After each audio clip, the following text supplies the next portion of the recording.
अस्सलामु अलैकुम व रहमतुल्लाहि व बरकातुहू। अल्हम्दुलिल्लाह या रब्बल आलमीन वस्सलातु वस्सलामु अला खातमिल अंबिया। अम्मा बअदु फ़अऊज़ु बिल्लाहि मिनश शैतानिर रजीम। बिस्मिल्लाहिर रहमानिर रहीम। क़ाल अल्लाहु तबारक व तआला फ़िल क़ुरआनिल मजीद वल बुरहानिर रशीद। इन्नल्लाह व मलाइकतहु युसल्लूना अलन नबी या अय्युहल्लज़ीना आमनू सल्लू अलैहि वसल्लिमू तस्लीमा। दुरूद पाक सभी हज़रात मोहब्बत के साथ पढ़ लीजिए। अस्सलातु वस्सलामु अलैका या सय्यदी या रसूल अल्लाह व अला आलिका व अस्हाबिका या सय्यदी या हबीबल्लाह। इंतहाई इज़्ज़त व तकरीम के लायक ज़ीनत बज़्म सादात व उलमा मोहतरम व मुकर्रम मेहमानाने ज़ीवकार, अल्लाह रब्बुल इज़्ज़त की फ़ज़ल व तौफ़ीक़ से हम सब अशराए मुहर्रमुल हराम शरीफ में आज के इस प्रोग्राम में हाज़िर हैं। मेरी दुआ है खल्लाक़ आलम हम सब का हाज़िर होना कबूल व मंजूर फरमाए। दाएं से बाएं और आगे से पीछे जितने आप अहबाब तशरीफ़ फरमा हैं, आपकी खिदमतों में गुजारिश है आप तवज्जो रखेंगे ताकि बात करने और सुनने का सुकून मिल सके। और तवज्जो रखने के लिए एक बात यह भी ज़रूरी है कि मोबाइल अगर जेबों में डाल लेंगे तो आपकी तवज्जो हो सकती है। कैमरा लगा हुआ है, इससे हम रिकॉर्डिंग ले लेंगे, लेकिन आप अगर तवज्जो रखेंगे तो मुझे ज़्यादा लुत्फ़ आएगा। दूसरी गुजारिश कि आप दाएं बाएं नहीं देखेंगे, आने वाले मेहमान आते रहेंगे और बैठते रहेंगे। आपने ज़रा शफ़क़त फरमानी है कि आप ज़रा मेरी तरफ देखेंगे, चूँकि मेरे जैसे तालिब इल्म के लिए मुश्किल ये होती है कि हम क्लास में बैठकर पढ़ने पढ़ाने वाले लोग हैं, तो जब कोई दाएं बाएं देखे तो मेरे लिए मुश्किल हो जाता है। तो आपने मेरे ऊपर ये मेहरबानी करनी है ताकि मैं आपको उन्वान अर्ज़ कर सकूँ। आइए एक हदीस शरीफ से मैं बात का आगाज़ करता हूँ। हुज़ूर नबी रहमत शफ़ी उम्मत सल्लल्लाहु अलैहि वसल्लम आपने इरशाद फरमाया, इन्नल बखीला मन ज़ुकिरतु इंदहु वलम युसल्लि अलैया। फरमाया कंजूस है वो शख्स जिसके सामने मेरा जिक्र हो पर वो मेरी ज़ात पर दुरूद पाक न पढ़े। तो इस वास्ते इस कंजूसी को ज़रूर दूर फरमाया कीजिए। जब भी मेरे करीम आका सल्लल्लाहु अलैहि वसल्लम आपका ज़िक्र अक़दस आए तो दुरूद पाक ज़रूर पढ़ा कीजिए। मुफ्ती अहमद यार खान नईमी गुजराती रहमतुल्लाह अलैह आपने मिरातुल मनाजी में लिखा है कि अगर कोई दुरूद पाक इतने शौक़ से पढ़े कि उसे दुआ मांगने का वक्त ही ना मिले, बस दुरूद ही पढ़ता रहे, तो फरमाया अल्लाह बिन मांगे उसे हर चीज़ अता फरमा देता है। तो इस वास्ते दुरूद पाक ज़रूर पढ़ा कीजिए। अल्लाह करीम हम सब को अमल की तौफ़ीक़ अता फ़रमाए। दोस्तान अज़ीज़, आइए चूँकि ये अशरा मुहर्रमुल हराम शरीफ का है, उस हवाले से कुछ ज़रूरी गुजारिशात आपकी खिदमत में अर्ज़ करके चलता हूँ। याद रखिए, ये इस्लामी महीनों का आगाज़ यानी पहला महीना वो मुहर्रम का है। बुज़ुर्गों ने लिखा है कि इस्लाम का जो पहला महीना वो मुहर्रम है और आखिरी महीना ज़ुल्हज है। अगर आप पहले महीने को देखें तो इसमें भी अजीम कुर्बानी का जिक्र है, और अगर आखिरी महीने को देखें तो उसमें भी एक अजीम कुर्बानी का जिक्र है। और जिस तरह इस्लाम के आखिरी महीने ज़ुल्हज में कुर्बानी है और उसको क़यामत तक के लिए याद रखा जाएगा, इसी तरह जो मुहर्रमुल हराम शरीफ में कुर्बानी है, जो इमाम अली पाक ने करबला के अंदर दीन मतीन की सरबुलंदी के लिए पेश फरमाई थी, ये भी क़यामत की सुबह तक याद रखी जाएगी। गिरामी कदर हजरात, ये बात उलमा फरमाते हैं क्यों ऐसा है कि पहले महीने में भी कुर्बानी है और आखिरी महीने में भी कुर्बानी है। वो फरमाते हैं वजह यह है कि ये दर्स दिया जा रहा है बंदाए मुस्लिम को कि इस्लाम कुर्बानी मांगता है, तो तैयार रहना चाहिए हर बंदे को। अच्छा, कुर्बानी का मकसद सिर्फ ये नहीं होता कि आपने मैदान अमल में निकलना है और वहां चल के आपको कोई कट लगेगा तो यही कुर्बानी है। कुर्बानी जो आप ये वक्त निकाल के आए या वक्त की कुर्बानी दे के बैठे, जिन्होंने अपनी औलाद को आलिम बनाया, आपने अपनी औलाद की कुर्बानी दी है, दीन के लिए वक्त कर दिया है। जो अपने माल से मस्जिद बनाते हैं, मदरसे चलाते हैं, गरीबों की हेल्प और मदद करते हैं, तो वो अपने माल की कुर्बानी देते हैं। और इसी तरह जब ऐलान जिहाद हो जाए, जो मैदान अमल में निकल कर अपनी जान का नजराना इलाए कलिमतुल हक के लिए पेश करे, तो वो शख्स भी अपनी जान की कुर्बानी पेश करता है। तो कुर्बानी सिर्फ ये नहीं है कि हम उधर जाएंगे कट लगेगा तो फिर कुर्बानी है, इसकी मुख्तलिफ सूरतें होती हैं। उलमा ने यहां तक लिखा है कि गर्मी सर्दी में अगर बंदा वुजू करके नमाज पढ़ने आए तो यह भी एक कुर्बानी है। आवाज कमजोरों वाली है आप हजरात की, समझ आ रही है? तो इस वास्ते और उलमा ने यहां तक भी लिखा है, फरमाते हैं कि जब हक बात कहने की बात आए और बंदा कर जाए तो यह भी एक कुर्बानी ही है। समझ आ रही है ना? मुदाहनत का शिकार ना हो उस वक्त कह दे तो यह भी एक कुर्बानी ही होती है। तो अर्ज करने का मकसद ये इसकी मुख्तलिफ सूरतें होती हैं। तो इस वास्ते इस्लाम की सरबुलंदी के लिए बंदे को हर वक्त कोशां रहना चाहिए। ये इस मुहर्रमुल हराम शरीफ का जो आगाज है ये हमें दर्स देता है। और यहां पर मैं जरूरी गुजारिश अर्ज करूं, यह ऐसे समझे कि बात सारी सिमट जाएगी पैगाम के हवाले से। इधर देखें मेरी तरफ, दो किरदार थे मैदान करबला में, दो किरदार। एक किरदार यजीद का था और एक मेरे लजपाल इमाम हुसैन का था। यजीदी किरदार यह है कि वो बेनमाजी है, वो फासिक है, वो फाजिर है और वो बेअदब है सहाबा का, अहले बैत का। तो एक ये किरदार है। और दूसरी तरफ मेरे इमाम हुसैन का किरदार था कि यहां नमाज भी है, यहां सजदा भी है, यहां पर्दा भी है, यहां सब्र भी है। समझ आ रही है मेरी बात की?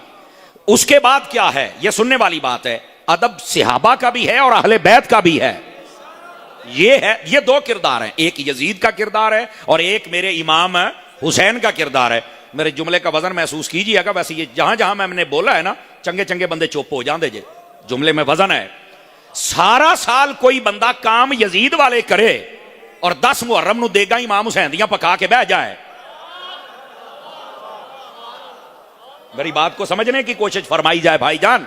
सारा साल तुमने जिंदा रखा है यजीदी किरदार को, यानी बेनमाजी भी, फासिक भी, फाजर भी, शराबी भी, कबाबी भी, झूठ भी, बदकारी भी, सहाबा और अहले बैत की बेअदबी भी, और 10 मुहर्रम नु देगा इमाम हुसैन दियां पका के बह गया। वो केड़ी शायद हुसैन नहीं है। मजा तब आ जाए अगर देग नहीं बना सकता ना, सिर्फ एक देज की बना दे, लेकिन सारा साल किरदार का हुसैनी बन के तो रहे ना। बात समझ आ रही है आप हजरात को? कोई नहीं आ रही? तो मेरी जान इस बात, ये पैगाम है, ये मेरी गुफ्तगू का मैसेज है आपकी खिदमत में। हम सबको समझना होगा कि हम किरदार यजीद का अप्लाई किए हुए अपनी जिंदगियों के अंदर और उसी को प्रोमोट किया जा रहा है। और नारे हम इमाम हुसैन के लगाते हैं। बेटा बात नारों से नहीं बनेगी, बात किरदार से बनेगी। समझ आ रही मेरी बात की? तो ये पैगाम है। गिरामी कदर हजरात, आप देखिए इमाम अली पाक रदियल्लाहु ताला अन्हु, आपने मैदान करबला में जो किया हमें वो करना है। लेकिन अफसोस इस बात का जो उन्होंने किया हम वो नहीं कर रहे। आप कहेंगे समर साहब क्या दलील है आपके पास? तो मैंने कहा इमाम हुसैन ने मैदान करबला में एक नमाज नहीं छोड़ी, अगर छोड़ी है तो मुझे बताओ। और हम कितनी पाबंदी करते हैं? ये आपकी खामोशी बता रही है कि गलत। ठीक है, चलो अगर ये भी समझ नहीं आई तो मैं एक और बात कर देता हूं जो कि जाहिर है हर बंदा समझ जाएगा।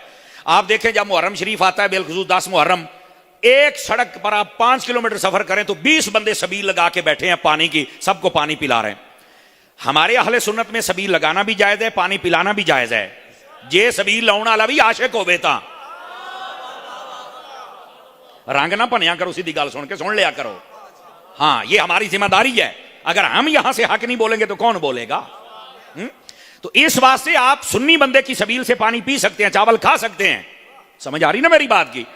लेकिन मेरी जान, मेरी बात को जरा समझने की कोशिश कीजिएगा। मैं इसे मना नहीं कर रहा, मना करने वाला बदबख्त है, लेकिन फिक्री पैगाम यह है।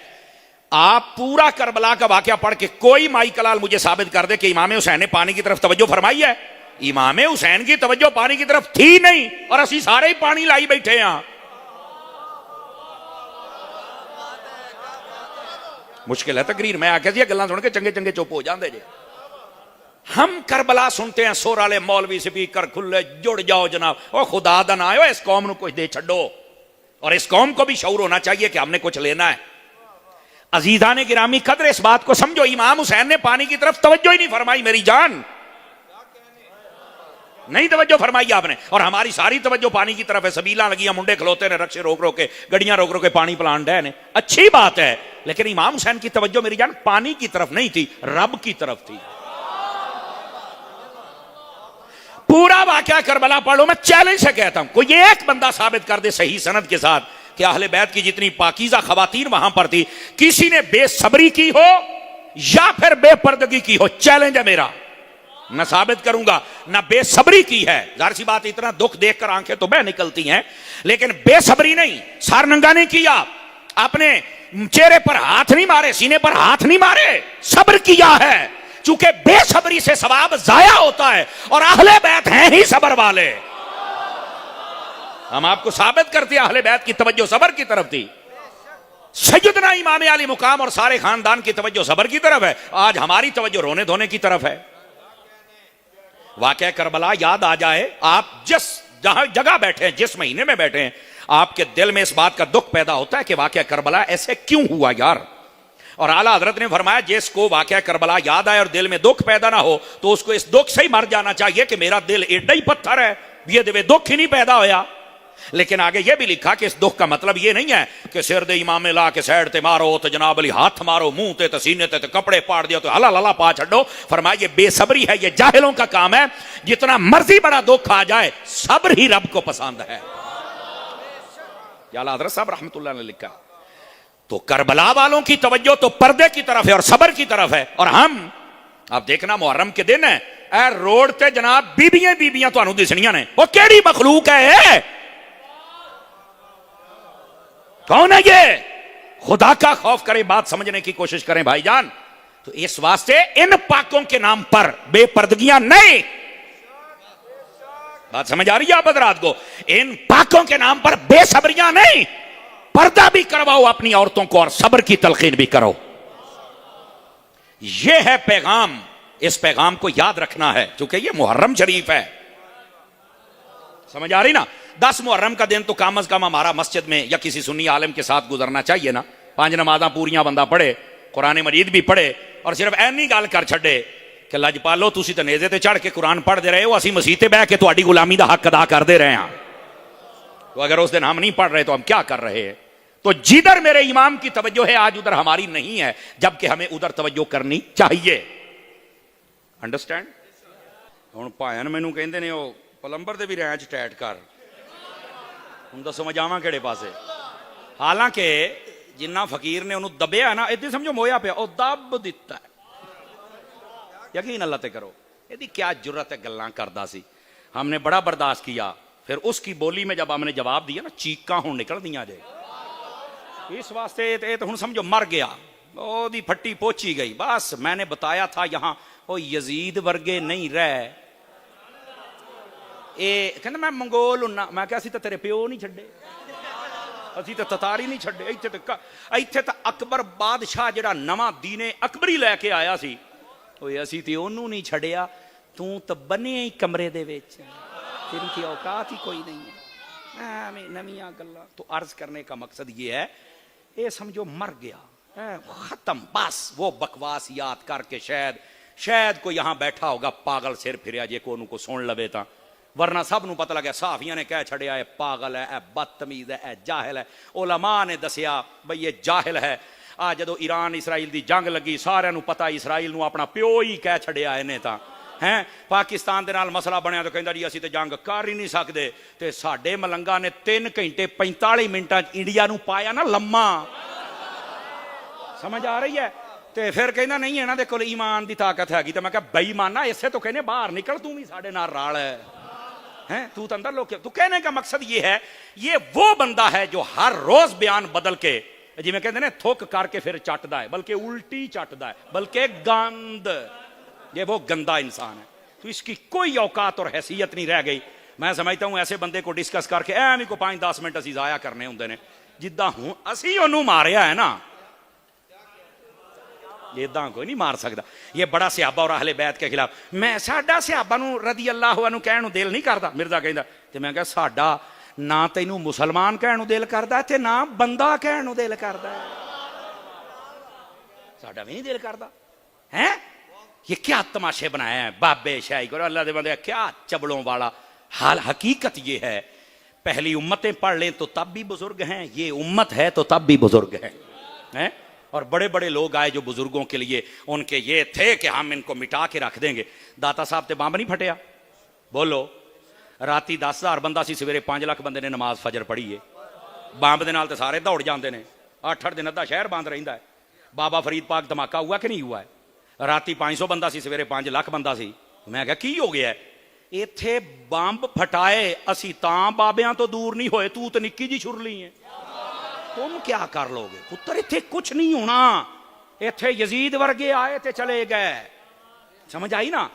दीने मुस्तफा का जो असल चेहरा है उसको कोई कभी बिगाड़ सकता हाँ कई लोगों का ज़हन खराब हो जाता है तो कोई नहीं, जिदा खराब होया सी उदा ही असी सही भी किया है अल्लाह की रहमत दे नाल अल्हम्दुलिल्लाह। ऐसे सैकड़ों लोग मुझे मिलते हैं जो कहते हैं तेरी एक तकरीर सुनी सानू सारा मसला समझ आ गया। तो यही तो मेरी कमाई है, और मेरी कमाई भी क्या है। तो मैं बात ये बतला रहा हूं मेरे अजीज, खुदा का खौफ किया करें। ऐसा फितना परवर बंदा जो सहाबा का मुखालिफ हो, जो अहले बैत का मुखालिफ हो, जो वलियों का मुखालिफ हो, जो उलमा का मुखालिफ हो, और जो हर दीनदार तबके का मुखालिफ हो, और इधर समझो कि मुंह बवासीर हुई है, ऐसे बंदे की बात सुनने का कोई फायदा है। ऐसे बंदे के पीछे चलने वाला धोबी का वो कुत्ता बनता है, ना घर का रहता है ना घाट का रहता है। अब ये कहता है सवेरे में नमाज पढ़ना रफ़ दैन नाल, दोपहरे पढ़ना हाथ छड़ के, शामी पढ़ना हाथ बांध के। तो मैं आख्या तू फिर खुद सोच भी तू है की, समझ आई ना। इसी से आप अंदाजा लगाएं कि यह कितना फारिगुल अकल बंदा है। बहरहाल साडे भरा ने आख्या तो मैं क्या चलो मैं थोड़ा जिहा सफाई कर छड्डा। लेकिन अब जरा अगली बात भी सुनिएगा।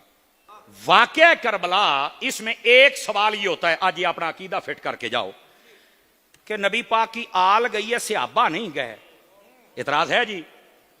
मैंने कहा इसका जवाब सुन। पहली बात यह है, यह वाकया हुआ कब है? नबी पाक के पर्दा करने के 50 सालों के बाद यह वाकया करबला पेश आया है। कितने सालों तो बाद? इन 50 सालों में अक्सर सहाबा किराम पर्दा कर गए थे। पॉइंट टू बी नोटेड, अक्सर सहाबा किराम पर्दा कर गए, और जो मौजूद थे उनकी उम्र 70 प्लस थी। चंद बंदे थे जिनकी उम्र 50 से 60 साल के दरमियान थी, जिसमें एक हजरत अब्दुल्ला बिन अब्बास थे, हजरत अब्दुल्ला बिन जुबैर थे, और ये हजरत सैयदना इमाम हुसैन रज़ी अल्लाह ताला अन्हो थे, और हजरत अब्दुल्ला बिन उमर थे। और हजरत अब्दुल्ला बिन उमर, हजरत अब्दुर्रहमान, ये भी पहले ही फौत हो चुके थे। यानी ये बंदे थे जिनकी 50 से 60 साल। बाकी जितने सहाबा थे ना, वो 100 बचे या 200 बचे या 300 बचे थे। 50 सालों में सारे पर्दा कर गए थे। मुख्तलिफ इलाकों में नबी पाक ने भेजा हुआ था, वहां काम करते, वहीं शहीद हो गए। आप चले मेरे साथ इराक के, मैं सहाबा मज़ारात दिखाता हूं। शाम में चले, लबनान में चले, मैं गया हूं तीनों मुल्कों में सहाबा के मज़ारात। या चाइना में खालिद बिन वलीद का मज़ार है, आप ये ईरान वदा किया, यहां सहाबा के मज़ार है। यानी पूरी दुनिया में सहाबा किराम गए और वहीं आपने मुहिम पे गए और वहां शहीद हो गए। बहुत कम बचे और 50 सालों में अक्सर पर्दा कर गए। जेड़े को 200, 400 या 1000 बचे सन ना, ये पूरी दुनिया के अंदर उस वक्त अपनी अपनी जगह पर थे। मक्के और मदीने में ये 4 बंदे सरे फरिश्त थे, अब्दुल्ला बिन अब्बास, अब्दुल्ला बिन जुबैर, अब्दुल्ला बिन उमर और हजरत इमाम हुसैन। 4 बंदे, समझ आ रही है? अच्छा, एक तो ये ज़हन में रखें कि अक्सर सहाबा पर्दा कर गए, और जो थे वो दूर दूर थे। जो यहां थे वो ये 4 थे, और चंद एक शायद और होंगे। चंद एक शायद का लफ्ज मैं साथ बोल रहा हूं कि वो हो गए। अच्छा, हुआ क्या? इमाम अली पाक रज़ी अल्लाह तआला को कूफा वालों लिखा खत, और खत में लिख के पता क्या कहा? आज गाल समझे तो अगली सारी गाल समझ आ जानी। उन्होंने कहा था कि आप ना हमारे पास आ जाए, यहां यजीद ने इमाम मुकर्रर किया है, हम इसके इमाम को नहीं मानते, तुसी आके साडे इमाम बनो। उन्होंने इमामत वास्ते सदिया सी। ना इमाम हुसैन जंग के लिए निकले, ना खिलाफत का मसला था, और ना ही को तीसरा मसला था। इमाम हुसैन को तो बुलाया इसलिए गया था कि साडे इत्थे पहलो हजरत मौला अली भी यहां रहे, इमाम हसन भी रहते, तुसी आ जाओ, साडा तुहाडा बड़ा दिल लगे है ते तुसी साडे इमाम बन जाओ। इमामत वास्ते सदिया सी। बात समझ आ रही है आप हजरात? इमामत के लिए बुलाया था। अब जब इमाम हुसैन जाने लगे तो सारे सहाबा किराम, जो ये तीनों के मैंने नाम बताए बाकियों के, इन्होंने रोका कि हुजूर आप ना जाएं, वो बड़े बेवफा हैं, आपके बाप से बेवफाई की, इमाम हसन से की, आपसे भी करेंगे। फरमाया यार उन्हें खात लिखे ने, अगर मैं ना गया और वो सारे बिगड़ गए तो क़यामत वाले दिन वो अल्लाह की बारगाह में कहेंगे हमने हुसैन को बुलाया था और ये नहीं आया, तो मैं की जवाब देवा? यार मैंने एक बार जा तो लैन दो ना। तो मैंने कहा यहां जंग का मसला ही नहीं है। आप कहते आले रसूल निकली तो सहाबा कहां थे? मैं कहा गोलिया, पहली गाल यह कि सहाबा अक्सर पर्दा करके जो थे वो पूरी दुनिया में जो मौजूद थे, उन्होंने इमाम हुसैन को रोका कि आप न जाएं। इमाम हुसैन ने फरमाया कि मैं जंग वास्ते नहीं जाता पाया, मैं इमामत वास्ते जाता पाया। ये मसला ये है। हकायत तो समझो कि असल मसला क्या है। मैं सहाबा के पिछल कई लोग पै जाते हैं। दूसरी बात, मैंने कहा मेरा चैलेंज है, मिर्जा कहता क्यामत तक चैलेंज सिर्फ शैतान को होता है या फिर शैतान का मुंडा दिंदा है, इसके अलावा हूं चुप हो गया। आपको कोई नहीं पता क्यामत तक। शैतान ने कहा यार बारी ताला मैनू क्यामत तक जिंदा रखना है। अल्लाह ने फरमाया जा शैतान तेन क्यामत तक जिंदा रखांगे। ते हुण मिर्जा भी कहता क्यामत तक टाइम जे, हालांकि बंदा जदों तक है उदों तक टाइम, मर गया तो कित्थों टाइम है। लेकिन ये क्यामत नहीं पता क्यों, ये दसना चाहता है ओ अब्बा मैं मुंडा। बोलो तो सही ना यार, एंड जे फकीर रैंच टैट करदा ते फिर दियां निकलदियां जे चीकां। मैं क़यामत तक का टाइम नहीं दे सकता चूंकि शैताना दा काम है। मैं आपको कह रहा हूं कि आपको चैलेंज है, जब तक आपकी जिंदगी है आप इसको नोटिस में लें, पढ़ें, मुताला करें, ताकीक करें, पूछें। हजरत इमाम हुसैन ने मदीने से निकलते वक्त या मक्के से निकलते वक्त किसी एक को कहा हो कि मैं जा रहा हूं दीन बचाने के लिए और आप आए मेरे साथ, कोई एक बंदा कह दे, एक बंदा साबित कर दे, एक बंदा बता दे कि इमाम हुसैन ने कहा मैं जंग करने वास्ते जाना पैंते आओ मेरे नाल। नहीं, इमामत के लिए बुलाया था और इमाम हुसैन को, बाकी तो किसी ने सदिया ही नहीं सी उन्होंने। और इस पर दलील क्या है कि इमाम हुसैन जंग करने नहीं जा रहे थे? मैं कहा जेड़ा जंग करने जावे वो 6 महीने का अली असगर नाल लैके नहीं जाता, वो घर दियां औरतां नाल लैके नहीं जाता। तो ये जा ही इमामत के लिए रहे थे। ये तो रास्ते में सिनेरियो बन गया कि ये माहौल बन गया, वरना ये कि आप जंग के लिए नहीं जा रहे थे। तो आप ऐसे ही सियाब है, जब इमाम हुसैन खुद जंग के लिए नहीं गए आप सियाबा पर बात कर रहे हैं। हालांकि मैं बता चुका कि सियाबा का स्टेटस उस वक्त क्या था। अंडरस्टैंड कर रहे हैं मेरी बात को? तीसरी बात सुनिएगा। नहीं जी जरा करबला नहीं गए, क्यों नहीं गए? मैंने कहा मैं साबित करता हूं। हजरत इमाम हुसैन का सगा भाई है, बाप शरीक भाई, यानी मां उनकी और है लेकिन वालिद मौला अली हैं। हजरत मोहम्मद बिन हनफिया उनका नाम है। आप मदीने में थे, सारा खानदान इमाम हुसैन उनके सपुर्द कर गए। खानदान रसूल के मैदान करबला में या 16 या 19 या 21 बंदे, ये जो बाकी थे 82, ये कौन थे? ये या सहाबा थे या सहाबा की औलादे थे। इस बात को समझने की कोशिश करो। अहले बैत के तो इतने अफराद थे और इनमें भी औरतें और बच्चे शामिल थे कि इमामत के लिए जा रहे थे। बाकी सारा खानदान रसूल इधर मदीने में था, मक्के में था। तो जे सहाबा नहीं गए तो तू कहना सहाबी दीन नहीं बचा सके। तो मैं आखिया जेडे बाकी अहले बैत इत्थे सन उन्हां ते की फतवा लगेगा? कहंदा नहीं उन्हां ते नहीं मैं लाना, इमाम हुसैन ने तो आप उन्होंने छड़ के गया सी। तो मैं कहा इसे तरह हुसैन बाकियां नूं भी छड़ के ही गए सी। इतराज आप नहीं कर सकते क्योंकि इमाम हुसैन जंग के लिए गए ही नहीं। समझ आ रही मेरी बात की? और इस बात को फिर आगे समझिए। इमाम अली पाक रज़ी अल्लाह ताला अन्हो आप जब गए, 16, 19 या 21 बंदे तो खानदान रसूल के हैं, 72 बंदे शहीद हुए। इन्हां 72 दे विचों अगर तुसी ये 16 बंदे विचों या 19 चलो 21 कट दियो, 21 कटो तो बाकी कितने बचदे ने? बोलो 51, 51। बाकी 51 बंदे कौन सन? कदी दसिया जे? वो सहाबा थे या सहाबा की औलादे थी? लेकिन रुको रुको, मैं क्या इत्थे भी गद्दारी हुंदी भी? कहंदा वो किदां? मैं क्या ये जो 18, 19 या 21 बंदे आले रसूल के थे, इसमें 2 बंदों का जिक्र होता है, ज्यादा से ज्यादा 4 बंदों का जिक्र। केड़े केड़े भला? एक हजरत इमाम हुसैन, दूसरा गाजी अब्बास पाक और तीसरे हजरत अली अकबर, तो फिर अली असगर। बस ऐसा ही है। मैंने कहा मैं फिर आपको पूरी जिंदगी का चैलेंज दे रहा हूं, मुझे बताएं ये 4 21 दे विचों कढ़ ते बाकी 17 कौन सन? उन्हां दे नाम 10। और सुनियो, जाग जाओ, खुदा दा नाम जाग जाओ। ये कोई नहीं बताएगा लेकिन मैं आपको बता रहा हूं। इनमें से एक एंगल से आपको बताता हूं। इमाम हुसैन सिर्फ आप मैदान करबला में शहीद नहीं हुए आले रसूल में से, आपके सगे भाई हजरत अब्बास भी शहीद हुए। लेकिन सिर्फ ये 2 भाई नहीं थे, इनके 5 भाई और भी शहीद हुए हैं। उनका नाम तो आज तक किसी ने नहीं लिया, सिर्फ सुन्नी बताएगा।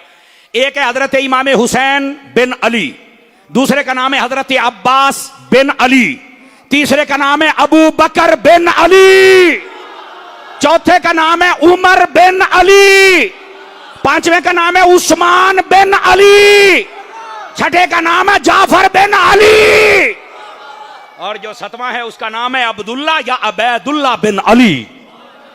और उलमा कहते हैं अब्दुल्ला अबैदुल्ला अगर अलग अलग हूं तो फिर ये 8 भाई बनते हैं। और एक जाफर बिन अली भी थे, ये हूं तो 9 भाई बनते हैं। तो मैं कह 9 भरा सके इमाम हुसैन दे, तो दोवां दा नाम लेना है। एक हजरत इमाम हुसैन, दूसरे गाजी अब्बास। गद्दारा बाकियां दे ना कहने लेने ने। अबू बकर पे है नाम, उमर पे है नाम, उस्मान पे है।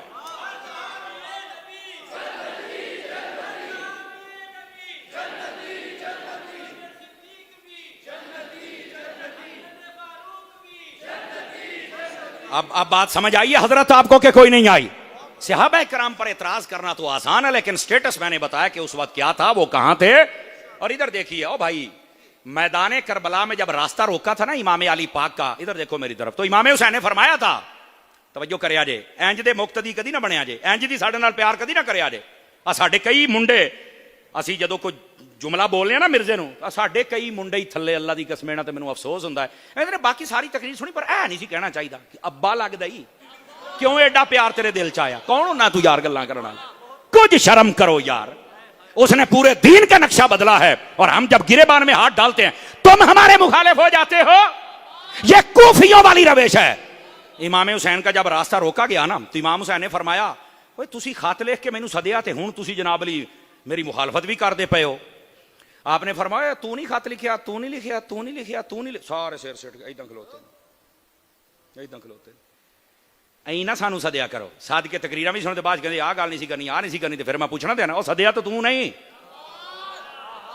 कूफियां वाले मुक्तदी ना बनिया जे, मुक्तदी ऐसे बनो जैसे हुसैन के साथ मुक्तदी। इमाम हुसैन ने फरमाया सुबह का दिन खूनी तुलू होने वाला है, आप चले जाएं। सारे आपके रोफका ने कहा कुछ का कुछ हो जाए, हम आपका दामन छोड़कर नहीं जा सकते हैं। तो मेरी जान इस बात को समझने की कोशिश फरमाई जाए, हमें अपने इमाम की मुखालफत नहीं करनी चाहिए और अपने खतीब और अपने मुबल्लिग की मुखालफत। और यकीन करे मैनू इत्थे सुन्नी तहरीक वाला सलीम कादरी बड़ा याद आउंदा जे। वो कहा करते थे, या अल्लाह मैनू सुनिया को बचा ला, बाकियां ना मैं निबड़ लांगा। यकीन करो उदों गल करते होंदे सन, तुसीं ऐनी मुखालफत करदे हो। खुदा दा खौफ करेगा, ये मैं तरबियत कर रहा हूं और अपने आप को समझाएं मेरी जान। बात को खत्म कर रहा हूं, ना सिहाबा पर इतराज करो ना अहले बैत पर। ये जंग के लिए नहीं, वहां माहौल ऐसा बन गया। इमाम हुसैन ने 3 बातें की हैं। थके तो नहीं आप हज़रात? थके तो नहीं है? 3 बातें सुननी पड़ेंगी आपको। पहली बात, इमाम हुसैन ने फरमाया कि या तो मुझे तुम ले जाओ यजीद के पास, मैं आप पे गल कर लांगा, ओदे नाल मुतमिन हो गया तो मैं बैत कर लांगा, नहीं मैं नहीं करनी। दूसरी बात, या मैनू मदीने जान दो, खत लिख के भी तो तुसी सदिया तो मैनू जा लेने दो, तो या फिर यजीद की सल्तनत से मैं बाहर किसी दूसरे मुल्क में चला जाता, तुसी जाने तो थोड़ा यजीद जाने। किन्नी परों पंचायत वाली गल है। वो कहते थे 2 ही गल्लां, या बैअत या कत्ल। आपने फरमाया बैअत मैंने करनी नहीं जब तक इत्मीनान ना हो जाए, कत्ल से मैं डरता नहीं, बेटा जो अली का हूं। बस इतनी बात। आपने हाथ में हाथ नहीं दिया जब तक इत्मीनान ना हुआ, और इत्मीनान हुआ ही नहीं, आपको शहीद कर दिया गया। यजीद ने यह समझा था कि हमने सर नीचा कर लिया, आपने नेदे ते रख के ना ते अपने सिरों तो भी उच्चा इमाम हुसैन दा सिर करके फिर दे सन। मैंने कहा हुसैन का सर कोई नीचा कर सकता? अल्लाह हमें समझने की तौफीक अता फरमाया। आमीन बिजाहे हबीब कल करीम।